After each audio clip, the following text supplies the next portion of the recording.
Fala, meu povo! Boa tarde, gente. Boa tarde. Que alegria ter vocês aqui com a gente. Mais uma vez o nosso Metanóis. Estamos começando aqui o nosso encontro semanal aqui para essa mudança de mentalidade, essa conversão. Padre Douglas, sua bênção. Deus abençoe Thierry, Deus abençoe todos que nos acompanham. E olha, hoje a gente vai falar de um assunto super mega importante que a gente está escutando aí à torta e à direita, que é esse tal de comunismo. Mas nós vamos falar a verdade sobre o que é. O Padre Douglas está aqui com a gente para tirar também as nossas dúvidas. Então manda seu oi aí, de onde você é. Daqui a pouco a gente começa o nosso Metanoia depois da nossa vinheta.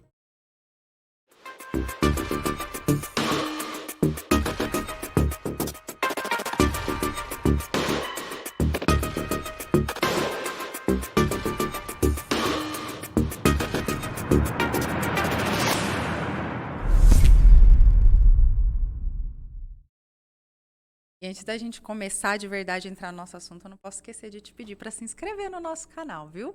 Se inscreve aí com a gente para você receber todo o nosso conteúdo aqui da Associação do Senhor Jesus, Rede Século XXI, tudo que nós trazemos aqui de informação para você com muito carinho. Então também te convido a compartilhar essa live, essa informação, esses conteúdos que nós trazemos aqui são tão importantes, mas hoje em especial, por tudo que nós temos vivendo aí, estamos vivendo hoje nesses tempos, então acho que é de grande importância você trazer outras pessoas aqui nessa live pra gente também, deixar suas dúvidas, a gente vai respondendo conforme for dando, né, Padre? Mas em especial, de verdade, compartilha essa live, traz outras pessoas para estar aqui com a gente, para nós falarmos desse assunto.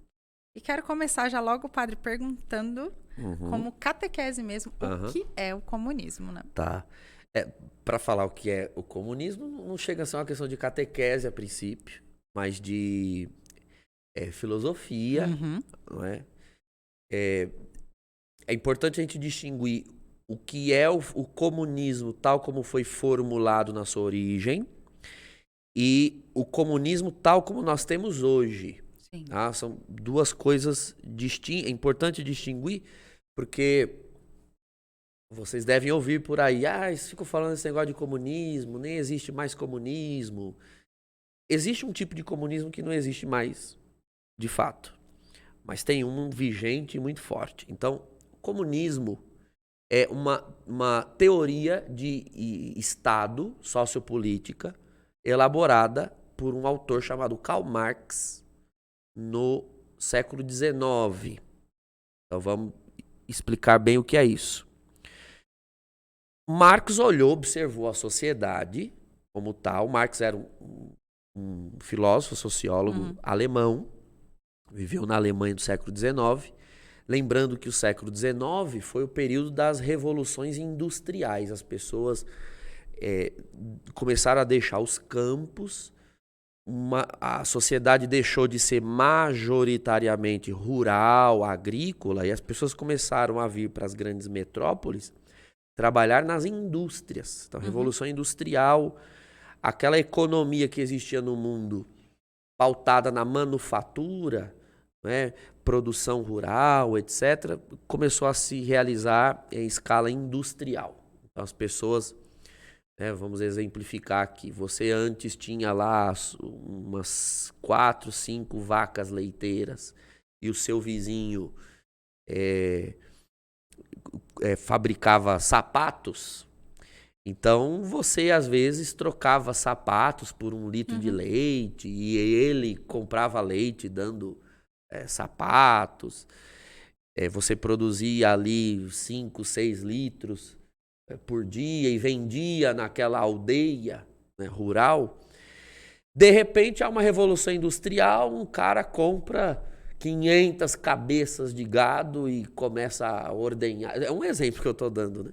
E começa a ordenhar litros e litros por dia. Bom, você que tem 5 cabecinhas de vaca não vai mais ganhar dinheiro, porque o cara da indústria, ele produz mais do que você. Você não tem outra alternativa a não ser vender suas vaquinhas para ele, inclusive, e ir trabalhar na linha de produção dele. E aí você não tem mais sequer o acesso a toda a linha de produção. Você vai trabalhar em alguma parte daquela produção, né? Você não... Então, é a chamada industrialização do Ocidente. Isso causou um grande empobrecimento, tá? Principalmente na segunda metade do século XIX. Estamos falando de uma época onde não havia tanto leis trabalhistas, então crianças trabalhavam na indústria, famílias inteiras tinham que trabalhar na indústria para se sustentar. Muitos casos de pessoas que morriam nas engrenagens das máquinas, mulheres que davam à luz no meio das máquinas, porque não existiam as leis que existem hoje, né? Pessoas trabalhavam 14, 15, 16 horas sem parar, quase que trabalho escravo. Mais ou menos esse é o contexto da época. Foi aí que Marx elaborou uma teoria sobre o porquê que tão poucos ficam tão ricos, enquanto a maioria é pobre. E ele começa a destrinchar sua teoria, primeiro, pautado naquela realidade que ele via, mas também inspirado em autores que escreveram a respeito de outros temas antes dele. Então, Marx vai partir, por exemplo, de uma antropologia, um conceito de ser humano, que ele pega em Hegel, que foi um filósofo anterior a ele. Ele pega mais alguns conceitos de ser humano em Feuerbach, que foi outro que viveu antes dele. Então, ele cria a seguinte teoria. Muita gente tem perguntado o que é o comunismo. Então, a teoria dele é a seguinte: existe uma elite, a sociedade é uma pirâmide, uma elite, que é uma minoria que está aqui em cima, que detém o poder econômico e político. Porque se tem o poder econômico, acaba detendo o político também, né? De organizar a sociedade como quer. E a grande maioria aqui embaixo, que são os trabalhadores, a massa. É o que ele chamava de proletariado. É possível inverter essa pirâmide, porque o proletariado é maioria.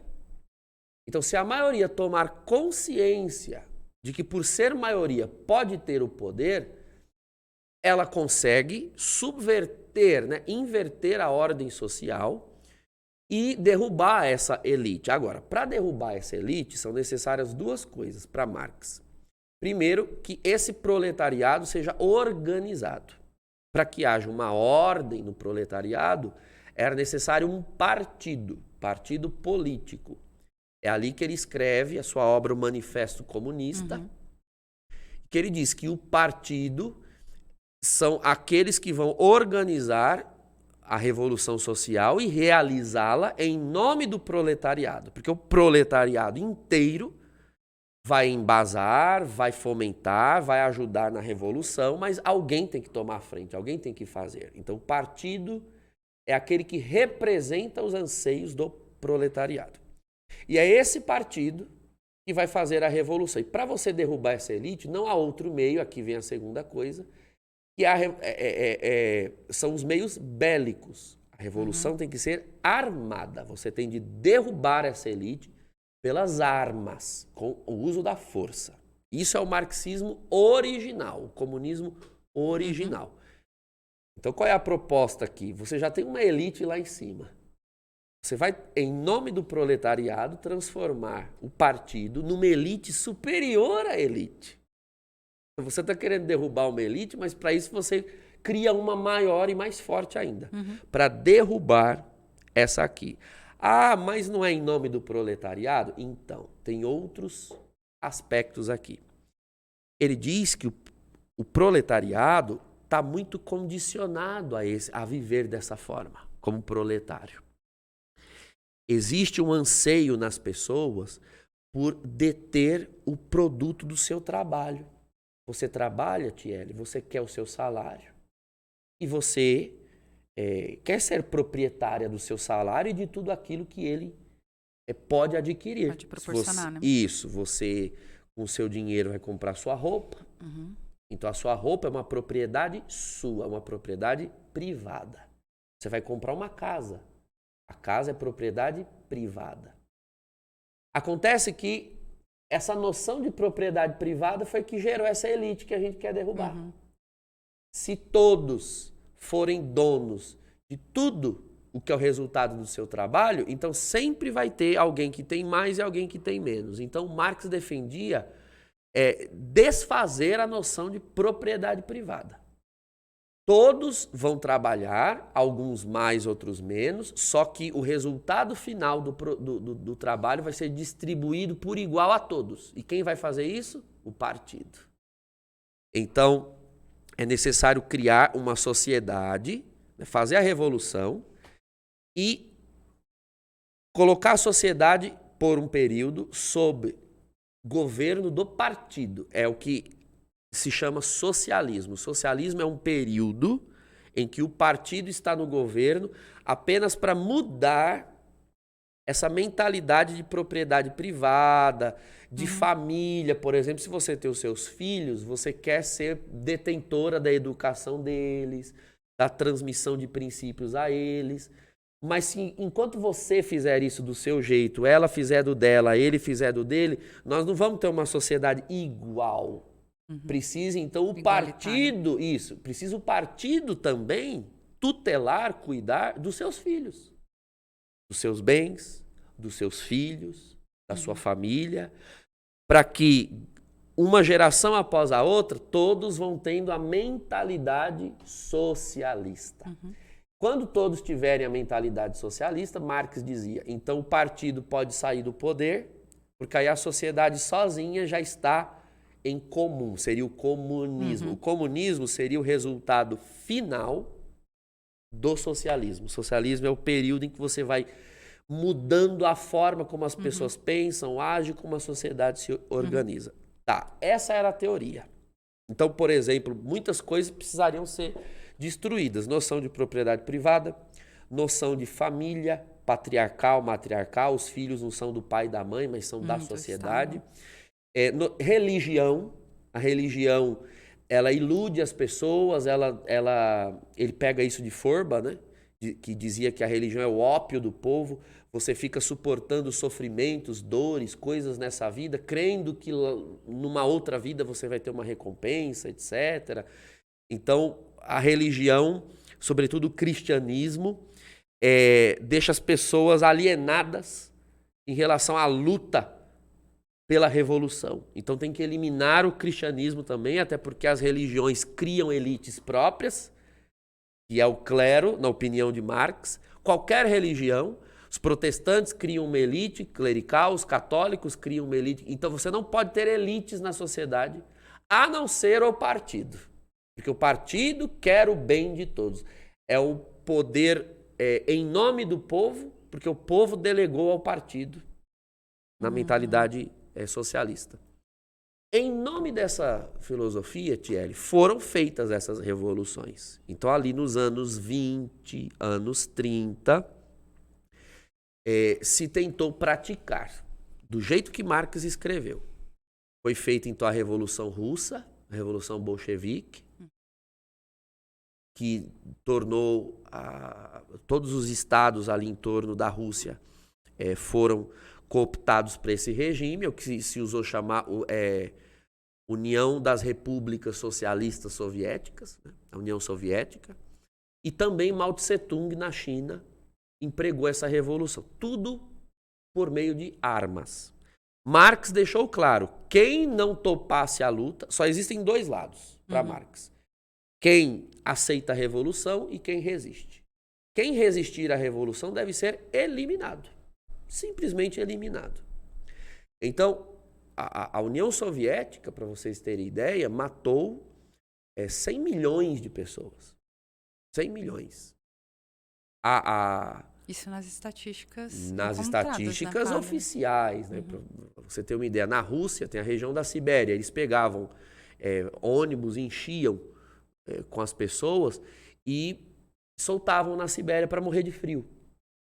Teve o Holodomor, que foi na Ucrânia, que 3 milhões e meio de pessoas morreram de fome, literalmente. Cortaram o suprimento, a União Soviética cortou os suprimentos da Ucrânia e a população morreu de inanição.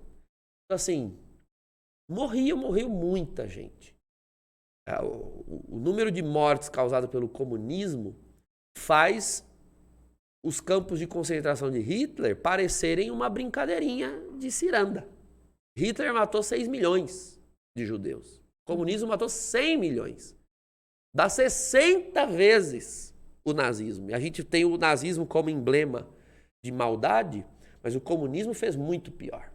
E as torturas usadas no são bem mais pesadas até que o nazismo. É o que o senhor falou, né? Deixa parecer coisa de brincadeira. Mas eu queria que o senhor falasse pra gente de uma questão, porque, por exemplo, o senhor fala dessa questão de eliminar, destruir para construir algo novo. E a gente sabe que só pode vir bem do bem. Então parece que a teoria deles é, tipo, tirar como se fosse assim, eu só consigo fazer um bem a partir desse mal, a partir dessa destruição. Uma das coisas é um princípio de Maquiavel, do qual Marx se serve, de que o fim último justifica os meios. E como ele herda a noção de história, a noção de ser humano do Hegel, Hegel era um materialista. Então, para ele, o que é um ser humano? O ser humano é produto final do meio em que ele vive. Se nós mudarmos a sociedade agora com a revolução, as próximas gerações vão vindo mudadas. E isso é uma farsa. Nós não somos assim um mero produto do meio. Nós temos alma espiritual. Nós temos elementos primordiais que estão no interior do ser humano. Então ele dizia assim que cultura, religião, arte, essas coisas, isso tudo tem que ser eliminado porque o bem verdadeiro do ser humano é a sociedade organizada politicamente. São os meios de produção, etc. Bom, nós sabemos que a história do século XX demonstrou que esses regimes fracassaram.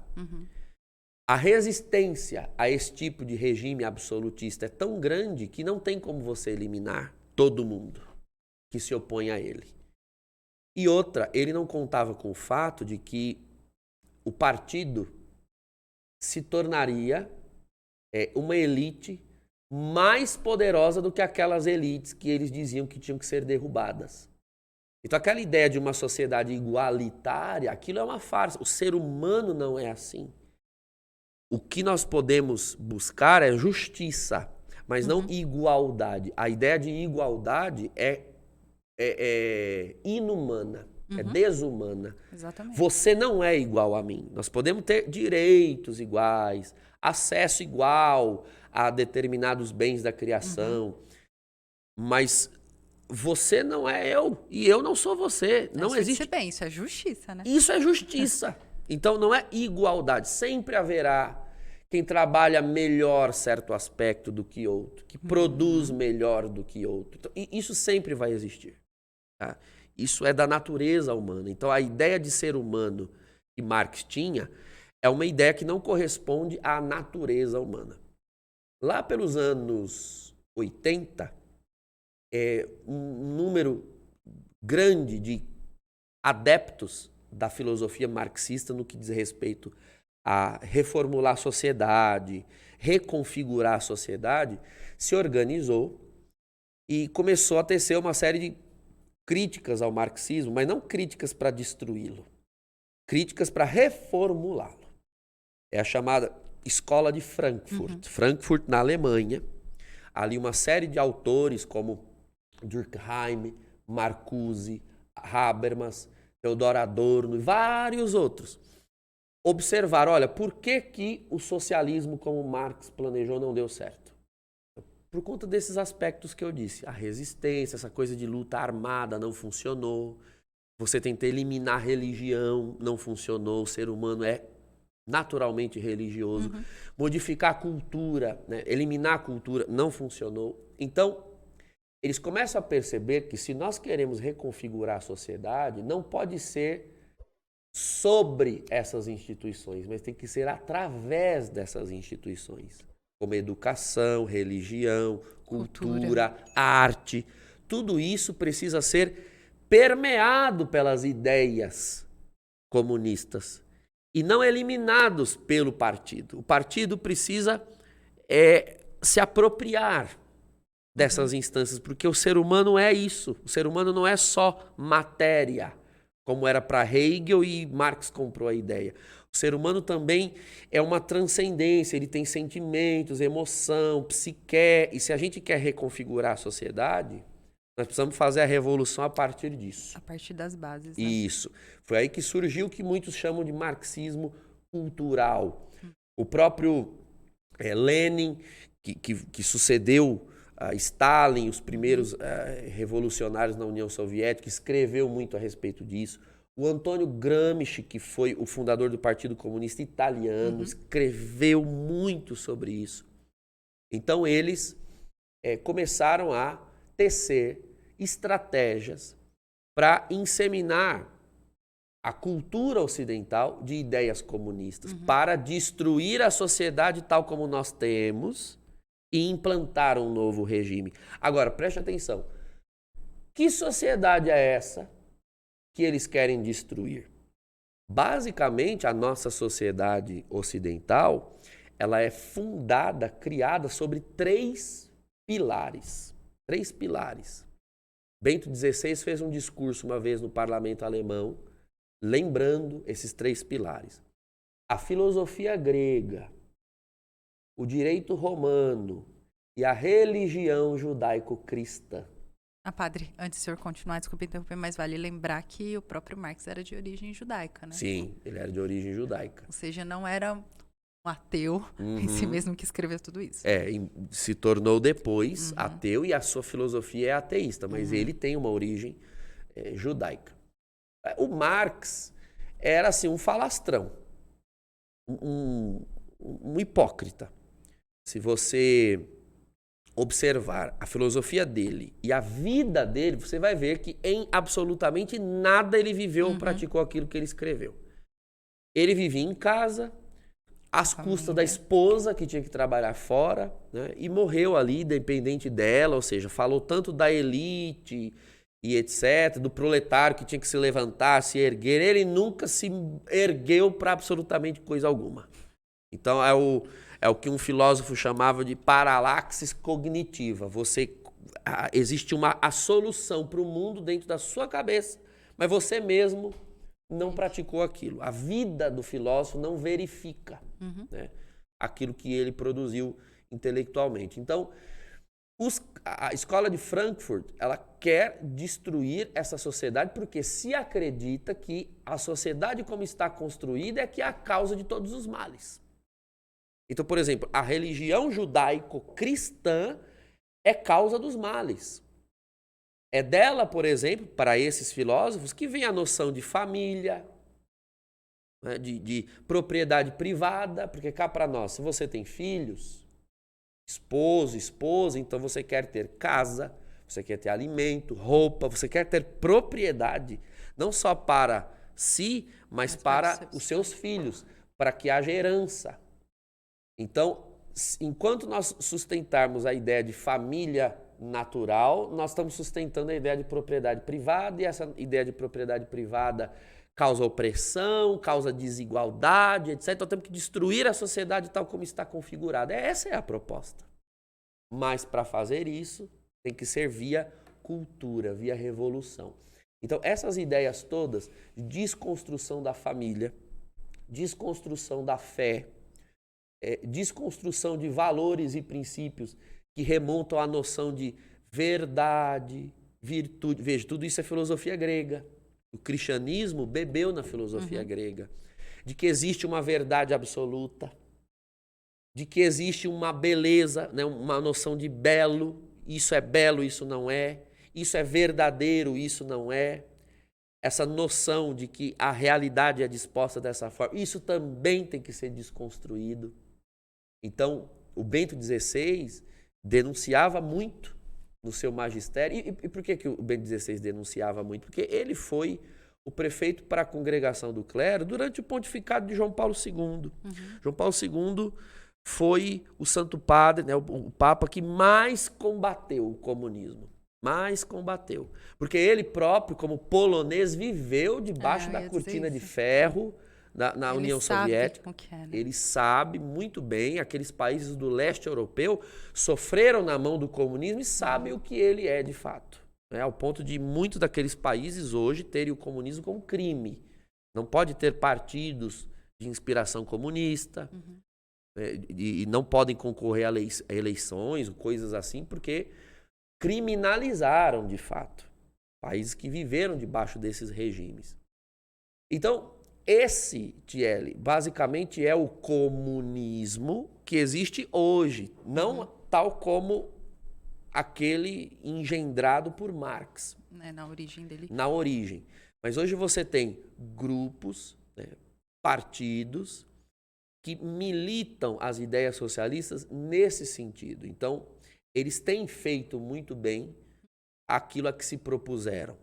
Eles permearam, formaram uma base social comunista, socialista. Então, você recruta as pessoas com aquelas ideias e as pulveriza em toda a sociedade civil.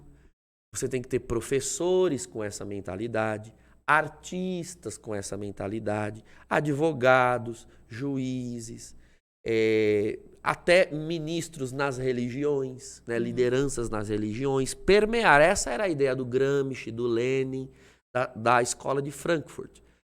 Para que, no momento em que o partido for realizar a sua revolução, não haja oposição mais na sociedade, porque a sociedade já está toda conformada com aquelas ideias. Essa era a proposta da escola de Frankfurt. Porque a revolução pela arma não funcionou. As pessoas resistiram. Destruir a partir de dentro. Isso. Né? Então você elimina aquela noção de que não existe verdade absoluta. Elimina a ideia de que família natural é isso daqui. Você vai eliminando. É o que você quiser. Isso. É o que você quiser, é o que você achar. Então, isso é muito próprio. Essa filosofia é uma areia movediça. Ela vai adquirindo a forma que for interessante para o momento. Exatamente. Porque ela nada mais visa do que um projeto de poder do partido. Do partido. O partido, entenda aqui, aquela elite não é um grupo pequeno de pessoas, mas um grupo de pessoas que quer assumir o poder político num país ou num grupo de países, não é, para não sair mais do poder. Eles querem o poder pelo poder. E vão usar dos meios, né, dos grupos sociais que lhes for interessante. Então, eu vou dar um exemplo. Chamadas minorias. As chamadas minorias. Eu vou dar um exemplo. Em Cuba, para fazer a Revolução Cubana, ou em alguns outros países da América Latina, você tinha, por exemplo, uma igreja católica muito forte e que se opunha àquele tipo de regime, se opunha à violência. Então, o que foi sendo feito ali? Você vai prometendo certos benefícios. Ora, caso a gente chegue ao poder, vocês que têm determinado estilo de vida, sei lá, homossexuais ou feministas, etc. Você vai prometendo benefícios a esses grupos para o caso de você chegar ao poder. Me apoie para eu chegar ao poder.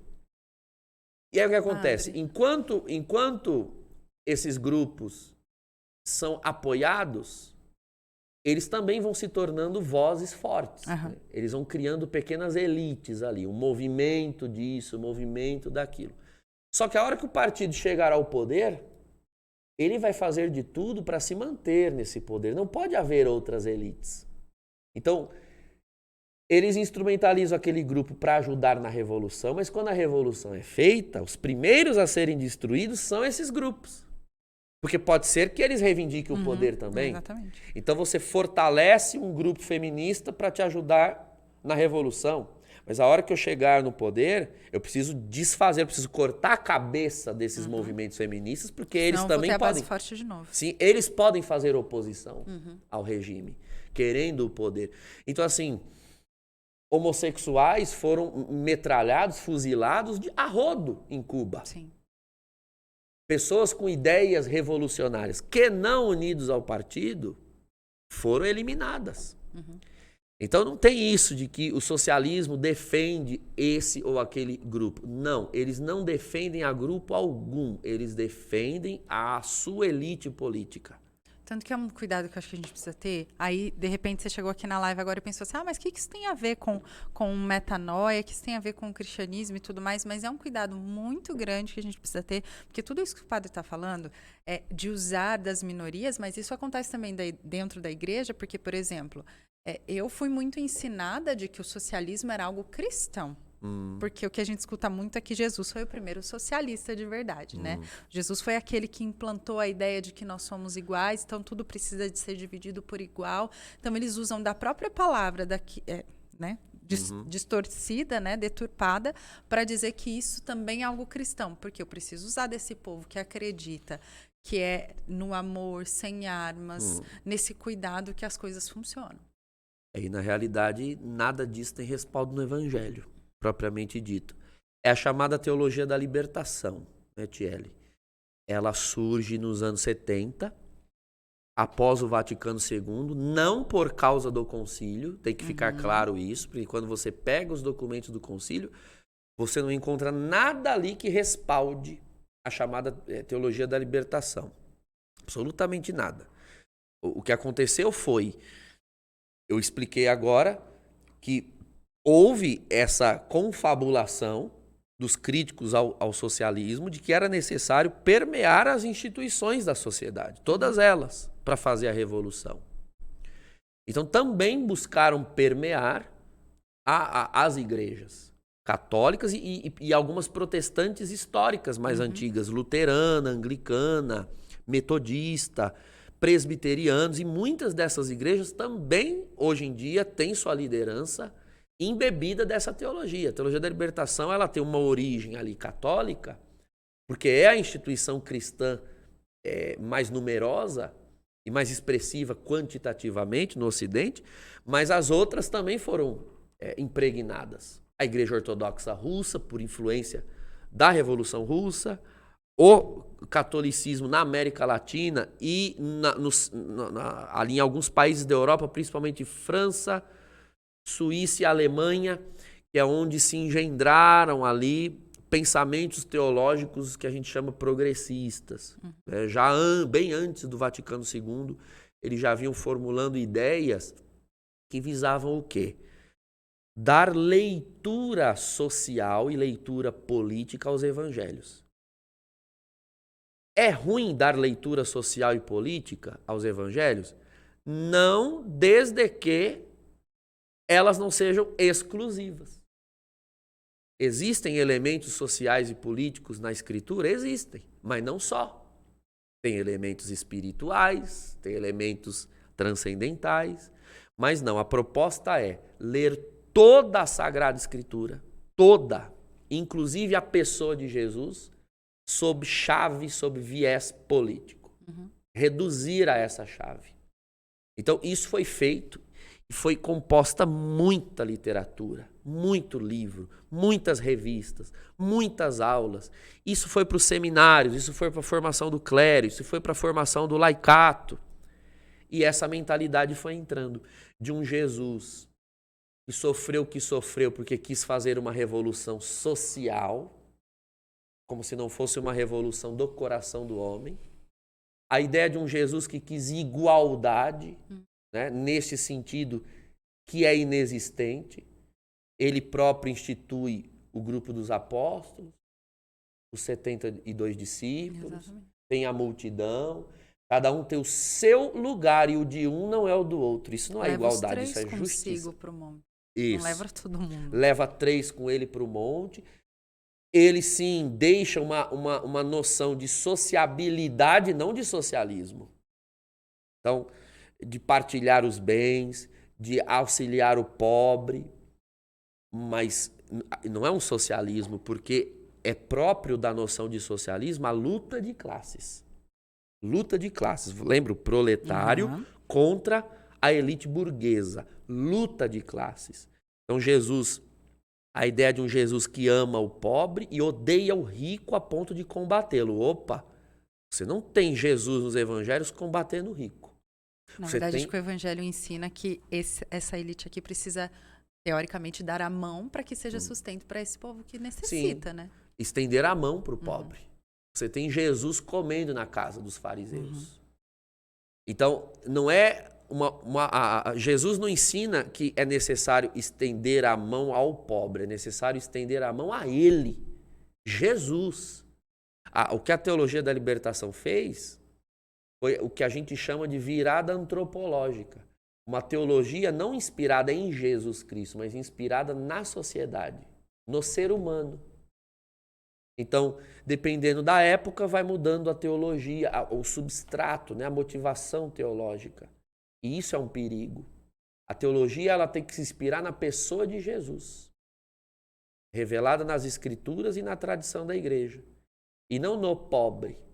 O pobre é um destinatário do Evangelho, para receber o Evangelho. O Senhor, e nem é o único, né? Ele me ungiu. E outra, Thierry, isso é importante declarar. A palavra pobre foi esvaziada.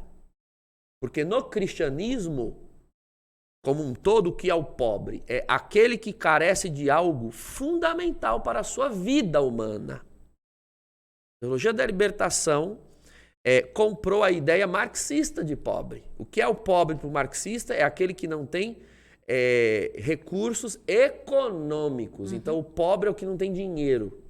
Mas essa não é a noção de pobre para o cristianismo. Quem não tem Cristo é pobre. Quem não tem saúde é pobre. Quem não tem alegria é pobre. Quem não tem sentido de vida é pobre. E isso pode ser uma pessoa com dinheiro ou sem dinheiro. Tem ricos paupérrimos.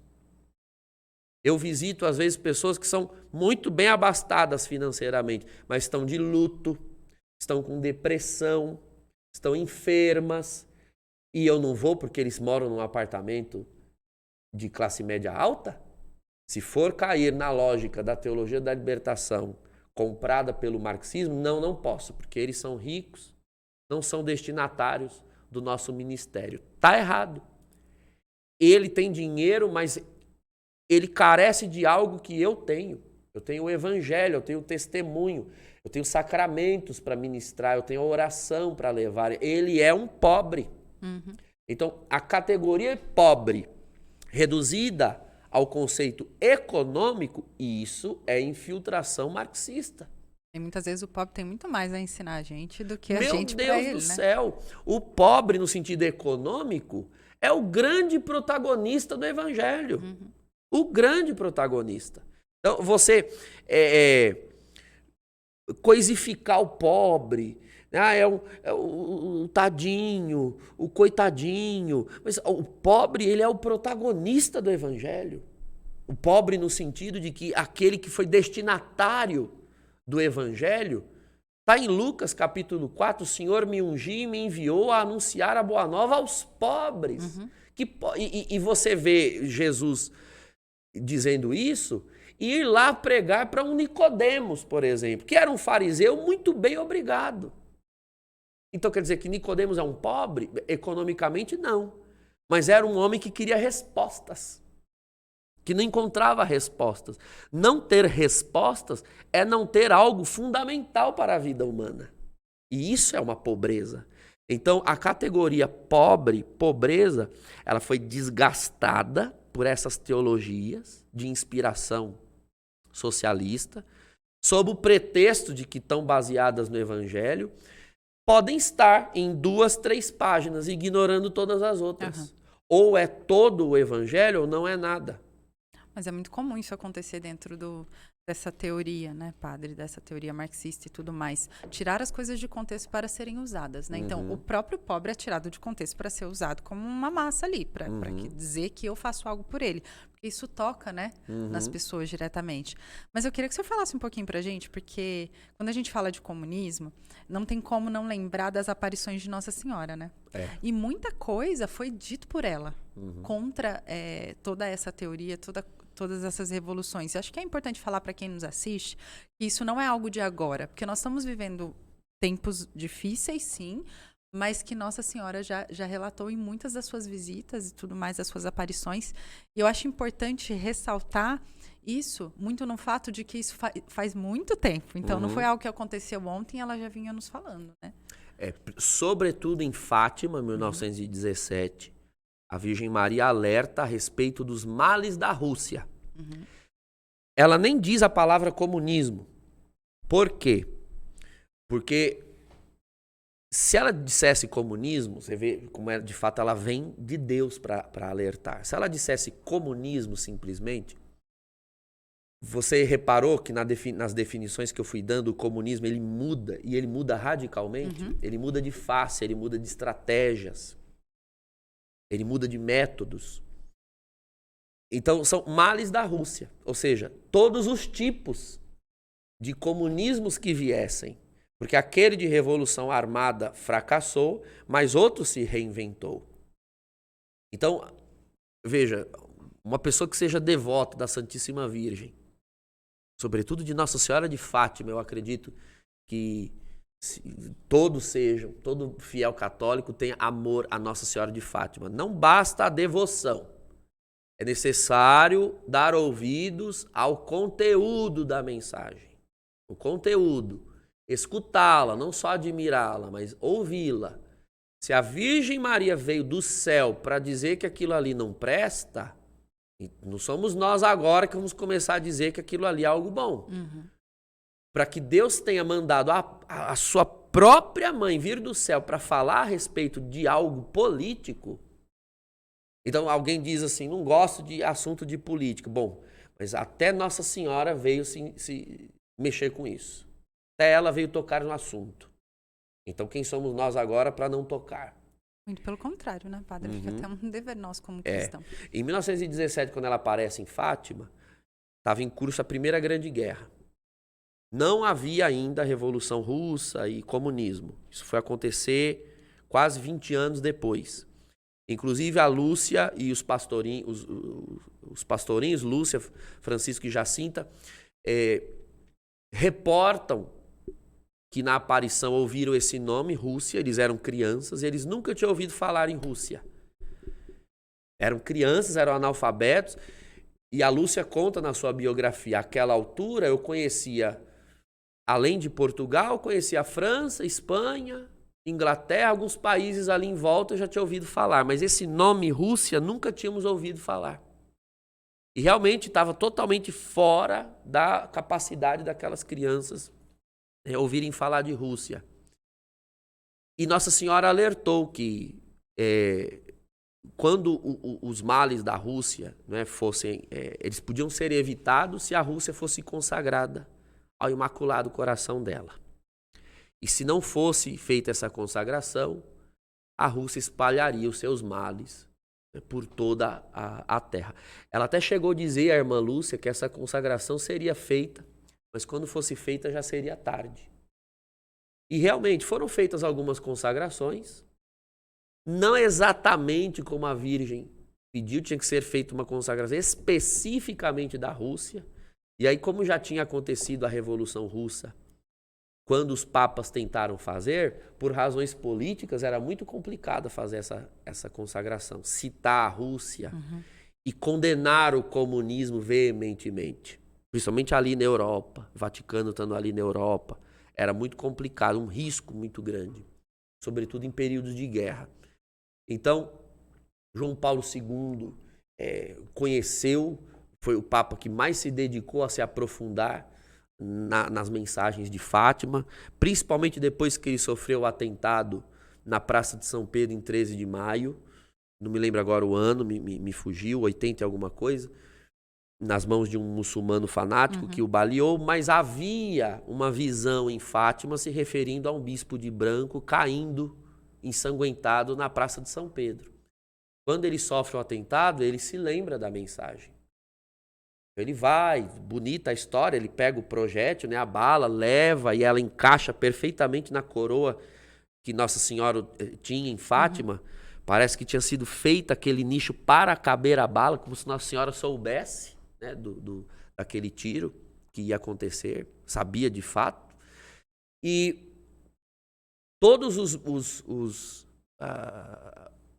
os videntes de Fátima deixaram claro que haveria um sinal no céu, Nossa Senhora avisou. Na noite, agora me esqueci o dia, mas foi em 1932, que foi a noite que antecedeu a Revolução Bolchevique, houve uma aurora boreal na Europa. E assim, A aurora boreal não acontece na Europa, só no Círculo Ártico.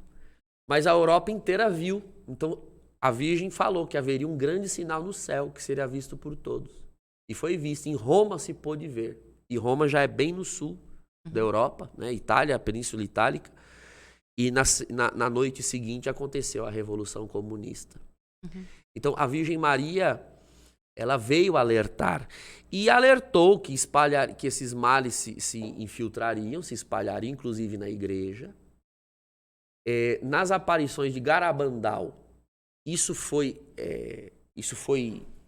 destacado novamente, sobretudo no que diz respeito à simpatia de clérigos por essas ideias. Talvez por isso Garabandal tenha sido, ainda seja, uma aparição... Ainda não é oficialmente... não foi declarada oficialmente, apesar de todos os indícios, de todos os sinais, de todas as evidências de que de fato foi uma aparição legítima. Mas o senhor acha que isso acontece exatamente porque nas aparições de Garabandal, Nossa Senhora fala dessa questão da infiltração do comunismo através do clero, através dos ministros da igreja? Sim, no clero. Porque, veja, um dos critérios para legitimar uma aparição é a concordância da mensagem das aparições com o magistério, com a tradição, etc. E, agora, é claro que o magistério é o Santo Padre, o Papa, e os bispos em comunhão com ele. E você concorda que fica delicado, eu que sou clérigo, dizer assim, olha, essa pessoa que veio falar mal, entre aspas, veio se referir a males que dizem respeito ao grupo ao que eu pertenço, está certo? É meio complicado, né? É como se eu atirasse no próprio pé. Então há um pouco de conflito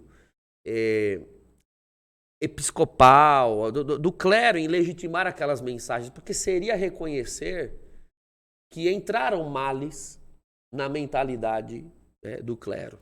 Mas, padre, mesmo com todas, por exemplo, assim, a gente está falando aqui, né, além do respaldo do padre Douglas, né, toda a questão realmente sacerdotal dele, todo o estudo dele, tem documentos da igreja que falam contra o comunismo e tudo mais, todas essas coisas, né? E mesmo assim, é perceber que dentro da igreja a gente ainda tem essa divisão.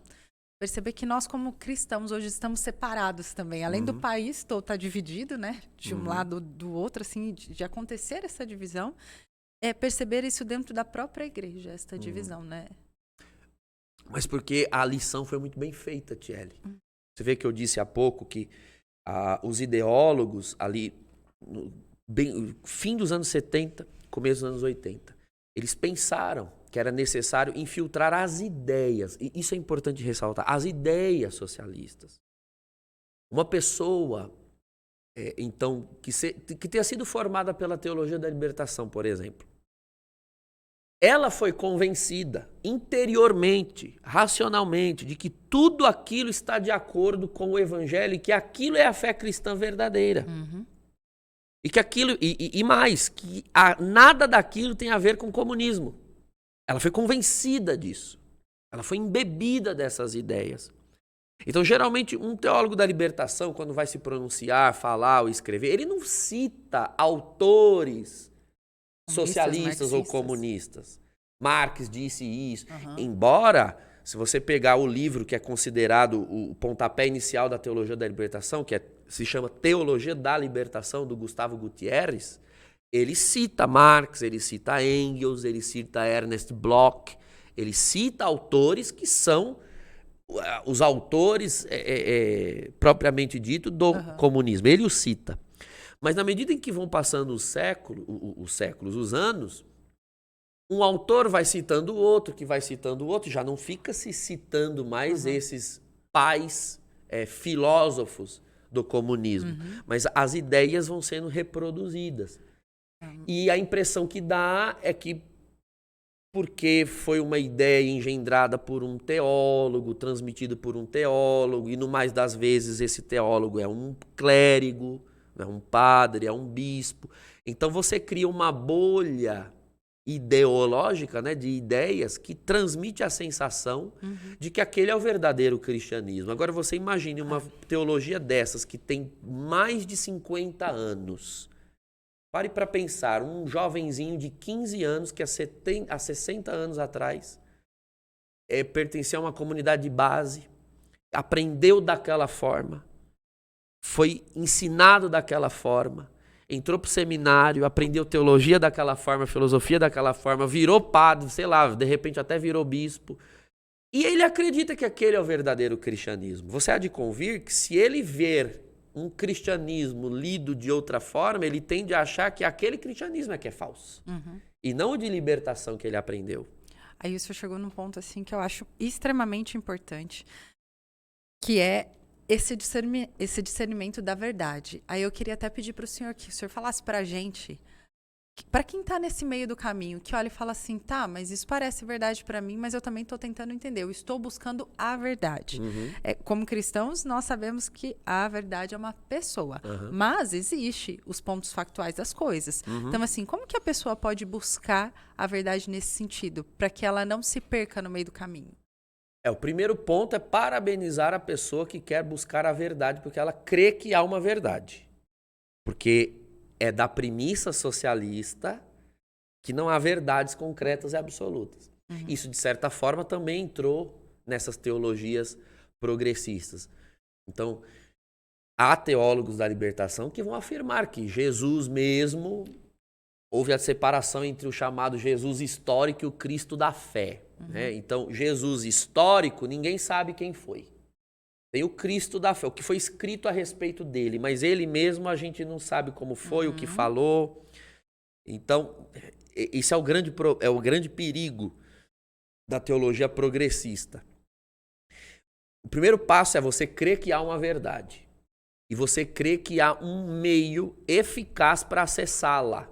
Porque se você começar agora a questionar que o Cristo narrado nos evangelhos é o Cristo verdadeiro, como Rudolf Bultmann, que foi um teólogo protestante, inclusive luterano, que viveu no início do século XX, disse, né, que você tem ali um Jesus dito nos evangelhos, mas quem escreveu os evangelhos pôs no papel o Cristo que ela cria. A gente não tem certeza se o Jesus histórico que ela conheceu é mesmo aquilo que ela escreveu.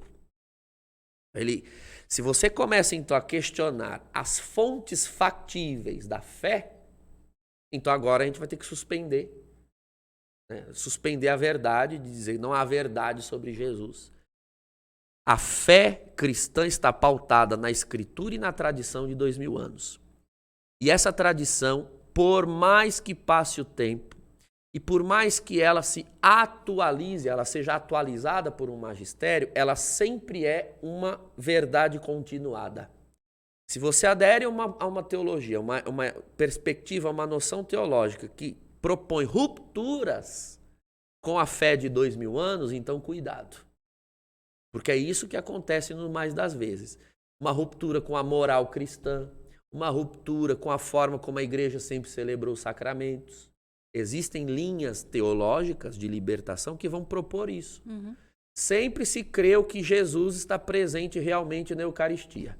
Aí agora aparece uma teologia dizendo que não, que isso é um símbolo, que a liturgia é um meio para nós gerarmos consciência social, é a nossa reunião para celebrarmos as nossas dores, as nossas alegrias, os nossos anseios. Então calma lá, isso aqui, essa noção de liturgia não é a da igreja de 2000 anos. Ela está propondo uma ruptura.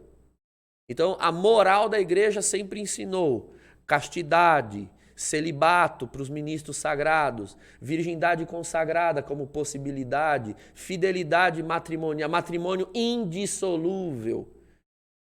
Aí agora chegam teologias dizendo que não é bem assim, que não precisa disso, que não tem que ser dessa forma. Então, calma lá, é uma teologia que está propondo uma ruptura. Não é uma continuidade da igreja de 2000 anos. Essa leitura politizada de tudo no catolicismo, da missa, dos sacramentos, da moral, da pastoral, isso é uma ruptura com uma igreja de 2000 anos que não lia as coisas dessa forma. A isso nós devemos atentar. né, e nos precaver. Uma teologia que propõe a aversão a tudo que seja espiritual, transcendental, não é? Nós estamos aqui numa TV católica de inspiração carismática. Padre Eduardo Daugert trouxe a renovação carismática para o Brasil. A teologia da libertação foi ferrenha oponente da renovação carismática. Eu não estou falando isso do nada, eu experimentei isso nos anos 90. Os padres formados na teologia da libertação sempre tiveram aversão a grupos de oração. E ainda né? Ainda tem, dizem que os dons do Espírito não existem, que isso é histeria, que isso é besteira, que isso é fanatismo. Então, quando na verdade a igreja reconhece, abençoa e tutela, então esse tipo de leitura teológica não é católica. Não é bem-vinda. E nós não devemos ter receio de rechaçar e dizer com todas as letras, não, isso não é teologia católica. Dizer a verdade. Essa é a verdade. Né? E assumirmos as consequências, né? de defendermos a verdade, porque cremos que ela existe de fato. Né? Porque cremos que ela nos é, não só nos foi, nos é transmitida pela igreja de 2000 anos. Que já estava aqui antes de eu chegar e continuará aqui depois que eu fui embora. Sabe, padre, que esses dias até estava vendo uma frase de Santa Teresa d'Ávila, né? Nesse mês de tantos santos lindos, maravilhosos, tão ricos para a igreja, né? Santa Teresa d'Ávila tem uma frase a respeito da questão da verdade, onde ela fala, né? O que importa é a verdade e não a opinião. E isso é tão sério diante, assim, a gente está ali com o nosso tempo terminando, mas sério diante daquilo que vivemos, que de alguma forma sempre existiu, mas hoje de forma muito enfática, como o senhor falou, de não existir uma verdade absoluta. Não, para nós cristãos existe sim uma verdade absoluta. E essa verdade disse, eu sou o caminho, a verdade e a vida. Não foi só uma coisa. Então, assim, como que nós podemos ter teorias, usar de ideologias nas nossas vidas que preguem verdades relativas, onde não é o que a Sagrada Escritura e a tradição, como o senhor falava, nos ensina. Então, acho que é um cuidado que a gente precisa muito ter em relação a esta busca da verdade, de buscar realmente a verdade, de pedir a graça do Espírito Santo para que ele nos inspire mesmo a encontrar essa verdade, porque eu percebo que a gente se perde naquilo que às vezes é mais fácil, que é mais bonito, ou aonde se agrada. E tem medo, como cristão, de realmente falar aquilo que é necessário falar. Por medo de ser cancelado, que é o que está na moda hoje, né? Eu não falo a verdade por medo de causar uma divergência com alguém que eu gosto muito, mas a verdade não pode deixar de ser anunciada, né? Perfeito. Nós não podemos ter medo de propor a beleza da conversão. A beleza da conversão. Muitos desses teólogos propõem que a gente precisa relaxar a mensagem para o homem moderno. Esse homem moderno que essas teologias nunca definem exatamente o que é, como se existisse um homem moderno. A modernidade tem muitas faces. Mas dizer assim, vamos relaxar a doutrina, relaxar a moral, relaxar a disciplina cristã, para que o homem moderno venha para a igreja. Mas a partir do momento que nós relaxarmos essas coisas, nós não teremos mais uma igreja. Nós não podemos tratar o ser humano como se ele não fosse capaz de ter a coragem de mudar, de se adequar à verdade, de se converter a ela. Então, não diga ao ser humano que ele é tão fraco, que ele é tão pobre nesse sentido, que ele não possa se converter. A gente tem de dar a ele, né, a chance, dizer a ele que ele pode mudar, que ele pode ser melhor, que ele pode ser desafiado. Ele é capaz do desafio da conversão. Nós não temos que esvaziar o evangelho para o ser humano caber. Não, o evangelho cabe no ser humano para transformá-lo, para mudá-lo, para transformá-lo em Cristo de fato. Então temos que parar com isso de transformar a igreja à nossa imagem e semelhança. Não, a igreja tem que ser imagem e semelhança de Cristo.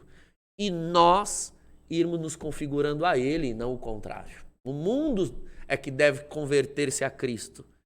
E não a igreja se convertendo ao mundo. Isso seria uma aberração. E aqui, nós aqui já terminamos, infelizmente o nosso tempo já acabou, né, padre? Mas eu queria, assim, que a gente pudesse deixar uma mensagem final para quem nos escuta, não só para esse período agora de eleições e tudo mais, mas nessa busca por aquilo que é a verdade, mas em especial também por esse agora que estamos vivendo, para que a gente saiba refletir de acordo com a vontade de Deus nas nossas vidas também. Nós, como católicos, defendemos que o ser humano ele é dotado de princípios, de faculdades postas nele pelo próprio Deus. E elas não podem ser desconsideradas ou eliminadas. A vida, a liberdade, a possibilidade de amar, a de trabalhar, de sustentar sua família, de gerar uma família, como a natureza predispôs. Então, todos esses princípios precisam ser levados em consideração na hora de nós escolhermos quem vai governar um Estado. Porque as decisões, as políticas tomadas, todas vão repercutir nas nossas vidas práticas, inclusive na possibilidade de nós termos liberdade de culto, etc. Então, basta olharmos um panorama mundial, vermos o que os regimes de inspiração socialista e comunista fizeram e não ficarmos achando que deu errado em 10 lugares, mas no 11º vai dar certo. Isso é de uma ingenuidade terrível. Vamos observar bem, nem sempre a possibilidade que está ao nosso alcance é a melhor, mas vamos votar naquilo que é possível e sempre deixando de fora aquilo que, caso seja escolhido, pode a médio e longo prazo nos trazer grandes destruições, né? Como causou em tantos desses lugares que nós mencionamos há pouco, Rússia, China, Cuba e há outros países aqui em torno de nós, né? Precisamos observar um pouco. O povo tem bom senso, sabe emitir juízo crítico. Vamos nos examinar diante de Deus e lembrar que é necessário votar com a razão e não com os sentimentos e as emoções. Nós já fizemos um programa aqui sobre isso, né? Lá em setembro, finalzinho de setembro, o programa antes do primeiro turno foi sobre isso. Não é? Não é uma eleição para escolher um coordenador de grupo de oração, o pároco da paróquia. Os critérios a serem adotados não é a santidade pessoal de nenhum candidato. É a capacidade de gerir e de respeitar os espaços nos quais o Estado não tem que pôr a mão. A proposta socialista não era essa, de o Estado governar nossas vidas, nossos filhos, nossa família, nossa propriedade. Não. A função do Estado é nos deixar em paz, sabe? É pôr a mão quando for preciso, quando nós deixarmos, quando nós requisitarmos. O Estado é para nós, não nós para o Estado. Exatamente. E isso é um princípio cristão, é fundamental, isso é doutrina social da igreja. O Estado é para o ser humano e não o ser humano para o Estado. Então agora você é obrigado a educar do jeito que nós estamos dizendo, você é obrigado a proceder como nós estamos dizendo. Não, eu não sou obrigado a nada. O meu Senhor não é o Estado, é Cristo Jesus. Exatamente. Eu tenho de ter minha liberdade respeitada. Vamos considerar tudo isso e fazer uma boa escolha. Exatamente. Que Cristo, em sua sabedoria, nos ilumine, o Espírito Santo nos ilumine para escolhermos dignamente e termos a ciência de que precisamos de muitos cuidados, né, Padre? Precisamos buscar e estudar. E se você achar que algumas dessas coisas aqui é uma teoria da conspiração, eu te convido a estudar um pouquinho mais, procurar com sabedoria de verdade, assim. Que o Senhor nos abençoe pelas mãos do Padre Douglas. Ó Santíssima Virgem de Fátima, ó Virgem da Conceição Aparecida, olhai por nós, porque necessitamos do auxílio do céu nestes tempos, para que sirvamos a Deus em completa liberdade e que haja bem-estar, paz, prosperidade na nossa nação. Em nome do Pai, do Filho e do Espírito Santo. Amém, amém. Que Deus nos abençoe cada um de vocês e até a próxima semana.